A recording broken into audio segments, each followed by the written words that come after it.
Selamat datang di Mac Club ID Channel. Sekali lagi kita kali ini akan mau memperkenalkan satu buah atau satu model lagi dari jajaran Aorus Z490 yang baru saja dirilis, dan kali ini kita akan mengupas salah satunya, yaitu salah satu model dari kategori Aorus atau varian dari Aorus, yaitu Z490 Aorus Pro AX.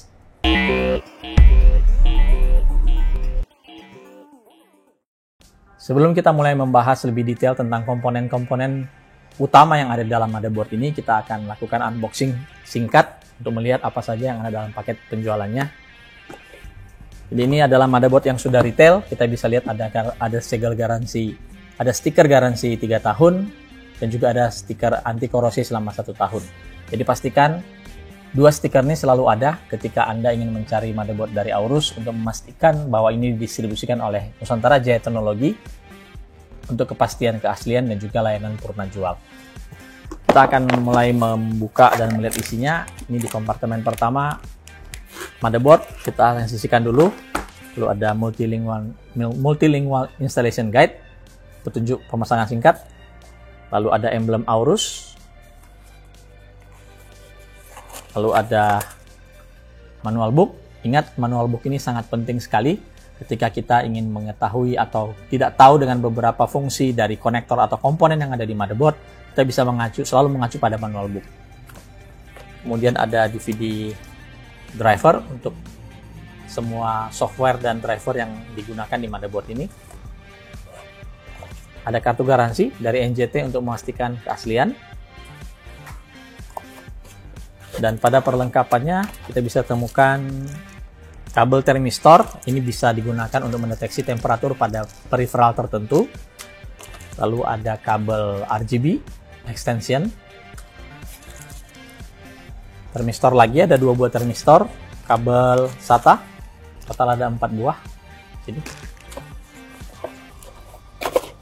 Kemudian G connector untuk memudahkan pemasangan front panel dari casing ke motherboard. Dan terakhir adalah antena Aorus, karena motherboard ini sudah terintegrated Wi-Fi-nya. Selanjutnya kita akan mengupas dan membahas masing-masing komponen utama yang membangun motherboard Z490 Aorus Pro AX ini. Pertama kita bisa lihat di area VRM, ini yang paling penting sekali dari sebuah motherboard. VRM yang digunakan pada motherboard ini menggunakan dari solusi digital dengan konfigurasi 12 phase, direct 12 phase, artinya dia tidak memiliki doubler dan tiap phase-nya memiliki kapasitas 55 ampere menggunakan solusi dari DRMOS.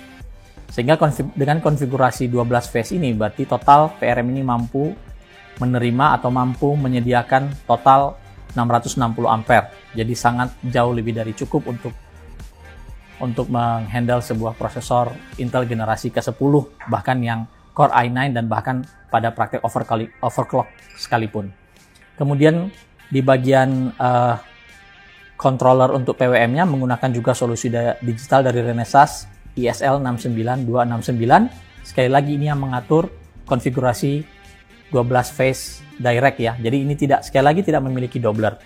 Kemudian untuk induktornya menggunakan SMT Ferrite Core yang biasa digunakan di motherboard Aorus maupun Gigabyte lainnya. Untuk bagian kapasitornya, kita bisa melihat jajaran kapasitor berwarna hitam, Japanese Black Solid Capacitor yang memang juga sudah digunakan Gigabyte bertahun-tahun.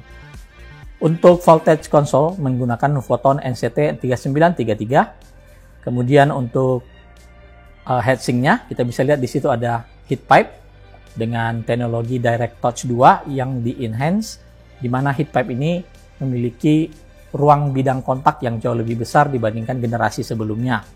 Kemudian fins array revisi 2 atau fins array generasi kedua, kita bisa lihat juga bagaimana sirip-sirip pada heatsink itu begitu rapat dan begitu rapi untuk membantu melepaskan panas. Ini semua pendingin heatsink berkualitas tinggi ini semua ditujukan untuk menghasilkan temperatur atau suhu yang terkontrol pada prosesor Intel generasi ke-10. Selain itu, kita juga bisa melihat pada bagian memori. Di memori, motherboard ini mendukung DDR4 XMP hingga 5000++ atau bisa di atas 5000. dengan konfigurasi atau topologi memori daisy chain. Lalu pada ekspansi slot kita bisa melihat ada 3 buah slot PCI Express, di mana 2 PCI Express ini dilengkapi dengan armor atau reinforcement untuk PCI Express yang berjalan pada X8 bila kita menggunakan 2 buah device, dan 1 buah berjalan pada X4 di slot paling bawah atau paling terakhir. Kemudian untuk SATA-nya disediakan di sini ada 6 port SATA dan 2 buah M.2 mendukung NVMe. Ada yang unik pada salah satu slot NVMe di dekat soket prosesor itu ada tertulis limited functionality, check manual. Sebenarnya ini adalah slot M.2 yang diperuntukkan untuk prosesor generasi berikutnya. Kami belum bisa memberikan informasi lebih jauh karena semuanya masih bersifat konfidensial. M.2 juga dilengkapi dengan pendingin atau heatsink yang disebut dengan M.2 Armor juga, dan di sini cukup besar dan terintegrasi dengan chipset dengan pendingin heatsink untuk chipset Z490. Untuk LAN-nya menggunakan solusi dari Intel i225V dengan kecepatan 2,5 gigabit LAN.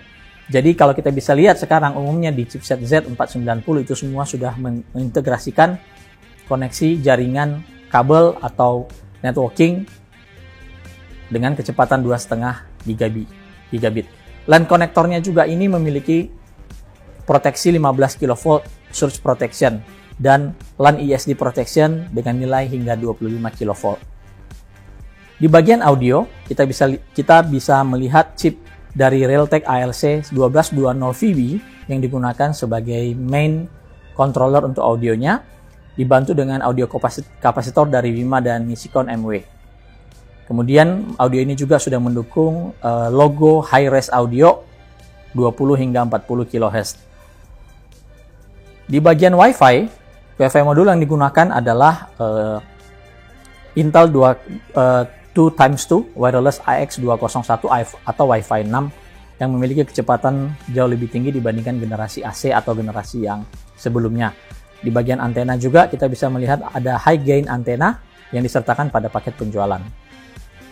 Untuk I/O controllernya ini dikontrol dari chip dari ITE 8688 dan hardware monitoring controllernya menggunakan chip dari ITE 8795. Motherboard ini memiliki kemampuan untuk melakukan QFlash Plus, yaitu di mana satu fitur kita bisa melakukan update BIOS tanpa harus memasang prosesor dan memori. Yang dibutuhkan hanyalah power supply yang dipasang pada 24 pin dan 8 pin EPS. Kemudian ada tombol yang bisa kita tekan, kemudian dia akan melakukan update BIOS dengan syarat kita menggunakan flash drive dan file BIOS yang kita download itu di rename menjadi gigabyte.bin. Dan jangan lupa untuk partisi flash drive-nya harus 32 FAT32. Kemudian di bagian belakang atau di belakang outputnya kita bisa melihat jajaran konektor-konektor seperti USB, 4 buah USB 2.0, kemudian 2 buah USB 3.2 generasi kedua Type A, kemudian 1 buah USB 3.2 Gen 2 Type C, dan 3 buah USB 3.2 Gen 1. Juga tentunya ada konektor untuk antena, output display HDMI, 2.5 gigabit LAN controller, dan juga jack audio seperti umumnya ditemukan pada motherboard pada umumnya. Z490 Aorus Pro AX ini juga menggunakan PCB yang cukup premium, di mana di sini Gigabyte memilih mengimplementasikan 6 layer PCB untuk motherboard ini untuk mencapai kemampuan overclocking yang lebih baik khususnya di memori. Demikian ulasan kita tentang motherboard Z490 Aorus Pro AX.